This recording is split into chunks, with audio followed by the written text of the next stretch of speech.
श्री स्वामी समर्थ. तर दररोज बऱ्याच महिलांना किंवा दादांना स्वामींच्या सेवा करायच्या असतात, पण दररोज सेवा करणं शक्य होत नाही. त्यांनी फक्त गुरुवारी स्वामींच्या ह्या सेवा करायच्या आहेत. त्यामध्ये सगळ्यात अगोदर स्वामींना अभिषेक घालायचा आहे.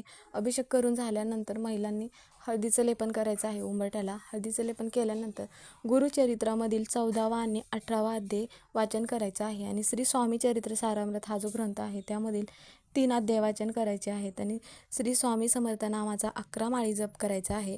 आणि 11 वेळा तारक मंत्र म्हणायचा आहे.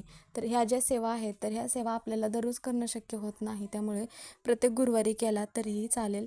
आणि त्यामध्ये स्वामींना आपण जे पण काही घरी स्वयंपाक बनवला असेल त्यामध्ये नैवेद्य ठेवायचा आहे. दररोज नैवेद्य ठेवला तरी सगळ्यात उत्तम. आणि स्वामींची मग आरती करायची आहे. तर ह्या सगळ्या सेवा प्रत्येक गुरुवारी आवर्जून करायच्या आहेत. स्वामी महाराजांची आपल्यावरती आणि आपल्या घरावरती कायम कृपा राहील. श्री स्वामी समर्थ.